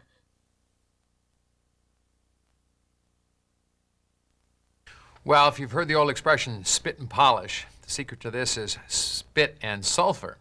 A little bit of saliva and a little bit of sulfur makes this happen. Of course, the sulfur comes from the head of the match. Any wooden match has, of course, the sulfur tip on it. And when you wet either your thumb or actually get the end of the match wet, you push it into the pad of your thumb and apply some pressure for about anywhere from 20 to 30 seconds. The sulfur kind of dissolves and forms like a little glue so that you can do this. See how it sticks to your thumb like that? You'll have to try this one out, get some matches, and once you've figured out how much spit and how much pressure and how much time it takes to make that happen in your fingers, you're all ready to do the trick. So you get the matches, and I use my right hand, and I put the sulfur tip against my thumb because the hand or the finger that you want to release is the index finger, and that's the one closest to the person viewing the trick. Because if you look at it, I'm going to point this right to camera now, you don't see the lifting of this finger as much from the front as you would if I were lifting my thumb from back here. You'd see the thumb separate from the match. So the actual illusion now happens in the movement of the matches. You click them together once, twice, and then you simply lift this like this, allowing the stick to, or the matchstick to go through, and then you pull them on and prove that they're solid again. Watch, just like that. Okay, click once, click twice, and on the third pass, just raise the finger, and then knock them together. And then you can twist them a little bit and show the other side. As long as you keep this finger, that's the one that's doing all the work.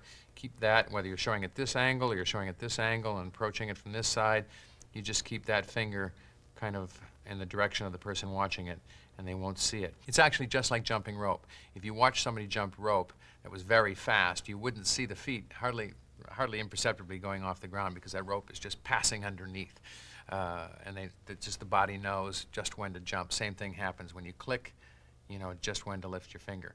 I will say, though, that you want to have the match that's going to pass through close to the finger. It shouldn't be right in the middle of the matches. It should be starting to get close on the 2 clicks, once, twice, and on the 3rd click it moves close to the finger, so it doesn't, you don't have to open your fingers that far to allow the match to pass through.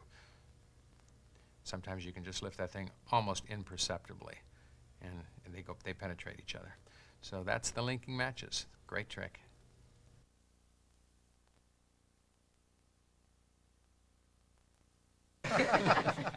You know, I'm getting a little hungry, and I'm watching these rolls. They're looking pretty appetizing. I tell you what, I'm going to try something here. We're just going to cover them up with my napkin like this and see if we can't make something happen. Watch.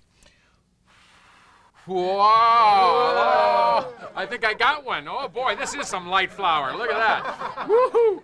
Yeah, I'm getting a rise out of this trick. Oh, my gosh, look at, oh, there it is on top. Oh, goodness, look out. Oh, we better move this thing. Oh, jeez, look at, oh, now it wants to go down here. Oh, oh, whew. I was getting scared there for a minute. This is some dangerous dough, I tell you. Yeah.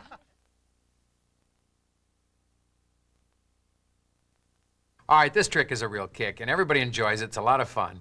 And the secret is, actually, it's all in your lap. When you pick up your napkin and you go to cover up the basket of rolls, I should let you see what's behind here, and that is a fork.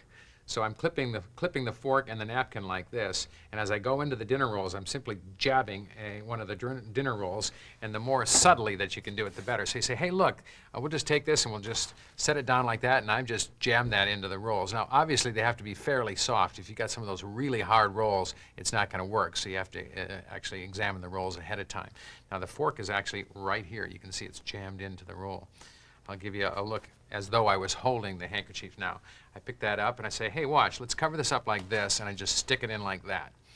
So now you've got the handkerchief sitting like this, and then I actually switch the positions of my hands so the fingers are underneath. That allows me to lever this up like that.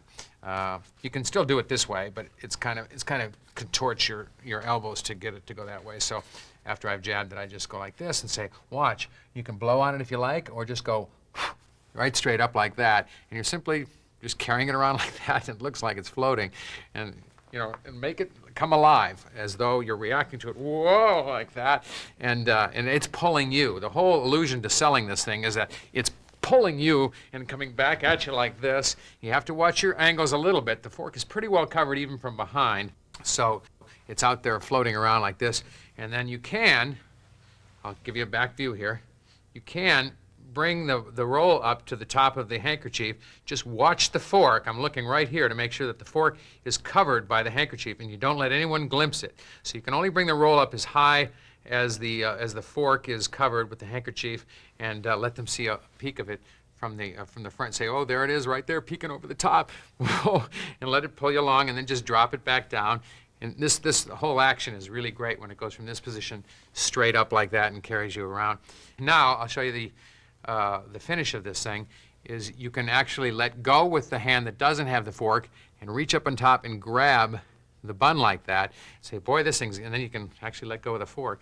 This thing is crazy. That's when I move the basket out, reach back underneath and grab the fork again, and then grab the other end and just proceed. And then I let it scoot across the table. And as I come back, I'm dragging it with the fork, and as you start bringing it back, put your hand right between the fork. I'll show you now. The fork's here, the bun is here. Underneath the handkerchief, I'm putting my thumb right here, and I'm pulling the fork out. That reveals the bun, and of course the fork now is right over my lap. You can simply drop the hand right into your lap like that and go, oh, whew, boy, I was getting nervous here for a while. That's some pretty wild bread rolls.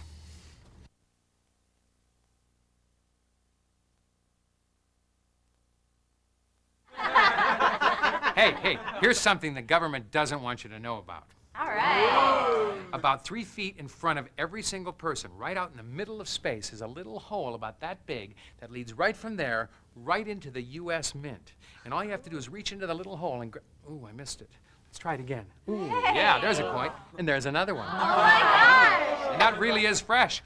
You can still smell the mint. I'll keep those.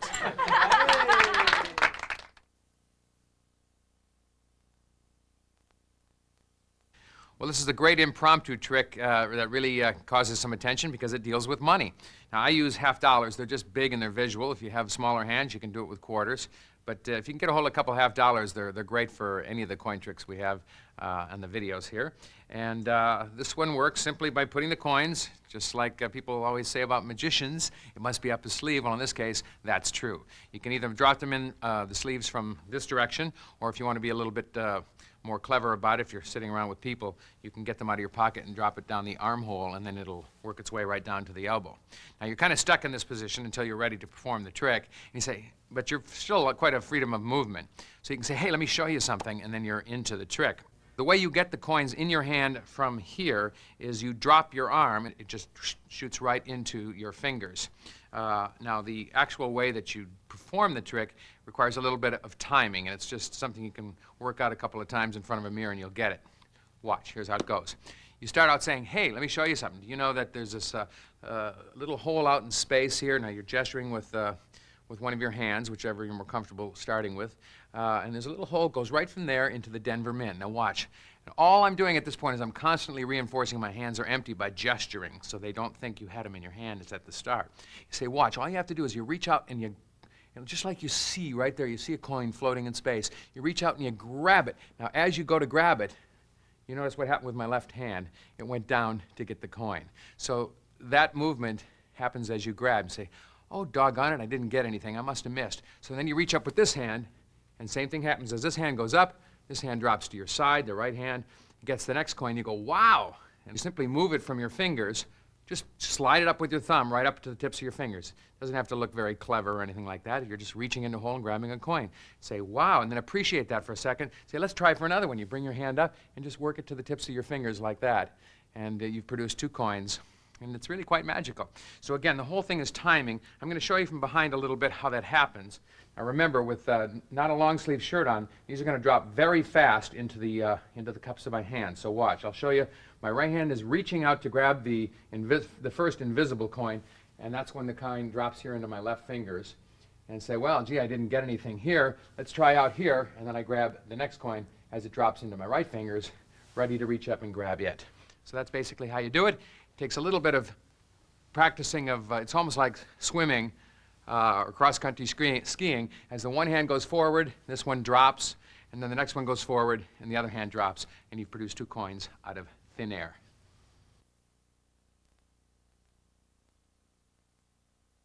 I'm going to try a little something. Betsy, we've got a sugar container there. Would you take out one of each of those varieties of sweeteners? Actually, some are sugar and some are artificial. There's the pink, and there's the blue, and there's the white, and now we've come out with brown. I haven't quite figured that out. I'd like you to have a choice of whichever you like. So which one do you want to use, and the others we'll get rid of? Okay, I'll take the brown. Oh, the natural stuff. Okay, so we'll get rid of these. I also have a quarter, and I'd like you to take this permanent marking pen and put a mark on that quarter so we'll know it's your quarter, and we'll always keep track of it. You can cap the pen. She's placed a nice B right across. Is that B for Betsy, right? Yeah. Okay, well, of course. What else? Okay, here's what we're going to do. I'm going to take the sugar packet and the quarter in the hand. The object is to make something happen. Betsy, would you squeeze my hand as tight as you can? Fuse the 2 together. If something happens, won't this be wonderful? Let go.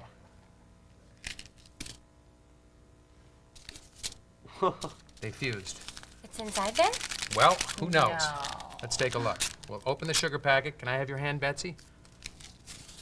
Would you open that or look at that? Wow, this is good. Is that your mark? Oh my. Yeah. This is good. Where do they get such talent at these prices? I'll never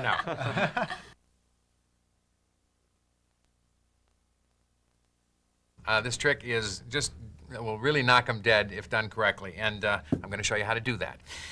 First thing you do, of course, is you get a coin. It's always best if you can borrow a coin. You want to make it a quarter if possible because it's bigger and it is more visual. But it'll work with a nickel as well. I wouldn't do it with anything smaller. Then some sugar. If you're in a restaurant, all this stuff is available, of course, and you have the person take out as many varieties as there are. It makes no difference. The more the merrier. In this case, we have 4, pretty much the standards you find nowadays. And it's very important now to have the coin marked. I mean, this trick is not anywhere near the miracle it is if the coin isn't marked, because they'll never believe it's the same coin that appeared inside the sugar packet. That means that you need a little preparation in that you need to have a permanent marking pen, one of these laundry markers, or they sell these in the stationery stores. Everybody has them nowadays. And then you have the person mark the coin, and you tell them you simply want them to be able to verify that this is the exact same coin at the end of the trick as the one we started with. Of course, don't tell them what's going to happen. Thank you. Tiffany's placed a nice big T across that coin. Then you say, I'd like to eliminate all but one of those packets of sweetener. So, Tiffany, you have an absolutely free choice. Which one do you want to use? They choose one of them. You get rid of the others. And here's what happens. We use the ultimate utility move. Again, here's it comes into play. It's not a trick in itself, but it sure makes this trick work. So what you're going to do is, it actually has a great conditioning in this one, in that you're going to condition the people to believe that this action of picking something off the table is legitimate simply because you're going to do it for real with the sugar pack. So you say, watch, we're going to take the sugar pack and the coin, place them in this hand. Now, of course, the coin never went in. And it's a great conditioning process when you pick up that sugar packet and you simply drop it in your hand and then let the coin go right off the edge of the table and just tap the sugar packet. It sounds just like you placed it in there. You have to time closing the hand when you do that, otherwise you'll do that and they'll say, hey, where'd the coin go? It never went in. So the closing of the hand is obviously very important to time it with placing the coin in there. You just tap it and it makes just enough sound to make people believe that the coin went in. And you say, now grab my hand and squeeze it as tight as you can and see if you can't fuse those two together. Now while they're doing that, and you're just telling them to squeeze it, you can just let the hand drop to your lap. Don't shoot it under there because it'll cause suspicion, but just let it drop to your lap and say, yeah, squeeze it good and tight. At that point, you retrieve the coin. Now, again, almost every time I do the ultimate utility move and something goes in my lap, I have a napkin in my lap spread across my legs. And it makes a great catch-all for everything that goes into your lap. And it's very common to have that because you're sitting in a restaurant and you just spread it across your knees and everybody else has got it too. They just don't know they can do great magic with it. So you've got somebody squeezing your hand now and you say, great, squeeze it as tight as you can. The hand drops to the lap and gets the coin. And then you can say, okay, you're squeezing it tight? Great. Well, how can you explain this? Now your hand comes right back up. It's holding the coin right here in the cupped fingers and it's just resting on the table. And then you let that drop. They'll look for the coin and say, gee, it's not there. And let them drink that in for a minute and then just pick up the packet just like you would when you shake it, you're going to put it in your coffee. Shake it down like this and then just bring it to the other hand because you need the other hand to rip the top off and lay it right on top of the coin. So you've got this kind of at the tips of the fingers and you say, watch. Put it right on top of the coin. Now they don't have to see your open fingers. I'm being a little more open than I would be. I'll say watch and I just put it right on the coin and rip the top of the packet open. Coin is right underneath the packet here, and say hold out your hand, and now you just take these fingers and lever up. I'm taking the coin with it. Lever this up, and as you pour it, you just let it drop from behind the packet into their hand. Okay, so the hand drops into the lap. It just grabs the coin, just lets it rest in the fingers, and then works its way back to the top of the table as the sugar packet is dropped. And then you shake this, and then simply put it on top like that. It's covering the coin. Now, they can be looking from this side. They don't have to see into your hand. And just use your thumb to rip the sugar packet off. And then grab them both. And as you grab them, just grab them both and tip it up like so. So you see the coin is behind and then just drops out as you pour it into their hand. And that's the way it works. And just look smug and let them look at that and try and figure it out. Jaw droppers, yeah.